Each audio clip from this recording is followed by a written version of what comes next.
Welcome to the third module of Earth and Environmental Science course. In this module, we will be examining some of the external processes of our planet, namely, weathering and mass wasting.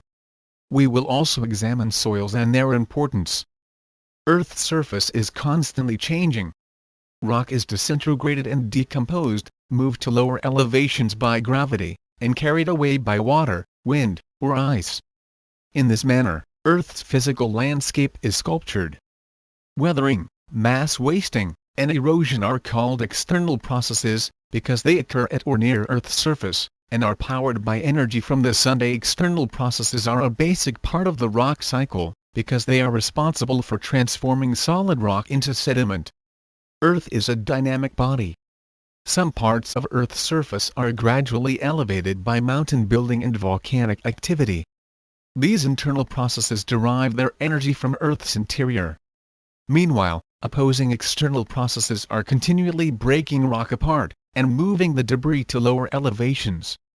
Weathering goes on all around us, but it seems like such a slow and subtle process, that it is easy to underestimate its importance.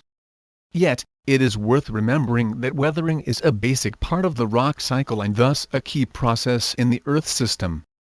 Weathering occurs when rock is mechanically fragmented, disintegrated, and/or chemically altered, decomposed. Two types of weathering could occur: mechanical weathering and chemical weathering.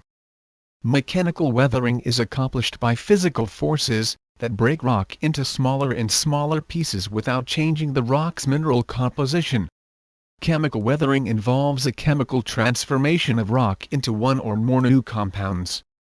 There are several processes of breaking rocks: frost wedging, salt crystal growth, sheeting or unloading, and biological activities. We will examine them closely up next. It has long been known that when moist soils freeze, they expand, or frost heave due to the growth of ice lenses. These masses of ice grow larger, because they are supplied with water migrating from unfrozen areas as thin liquid films. As more water accumulates and freezes, the soil is heaved upward. A similar process occurs within the cracks and pore spaces of rocks. Lenses of ice grow larger as they attract liquid water from surrounding pores. The growth of these ice masses gradually weakens the rock, causing it to fracture. Another expansive force that can split rocks is created by the growth of salt crystals. Rocky shorelines and arid regions are common settings for this process. It begins when sea spray from breaking waves, or salty groundwater penetrates crevices and pore spaces in rock. As this water evaporates, salt crystals form. As these crystals gradually grow larger, they weaken the rock by pushing apart the surrounding grains, or enlarging tiny cracks. This picture illustrates the salt crystal growth on rocks. Notice how the salt accumulates. When large masses of igneous rock, particularly those composed of granite, are exposed by erosion, concentric slabs begin to break loose. The process generating these onion-like layers is called sheeting, and probably takes place in response to the great reduction in pressure that occurs when the overlying rock is eroded away. Accompanying this unloading, the outer layers expand more than the rock below and thus separate from the rock body. Continued weathering eventually causes the slabs to separate and fall off, creating exfoliation domes. Although many fractures are created by expansion, others are produced by contraction as igneous materials cool, and still others by tectonic forces during mountain building. Weathering is also accomplished by the activities of organisms, including plants, burrowing animals, and humans. As plant roots grow, they wedge the rock apart. Animals further break down the rock by moving fresh material to the surface. Decomposers also produce acids, which contribute to chemical weathering.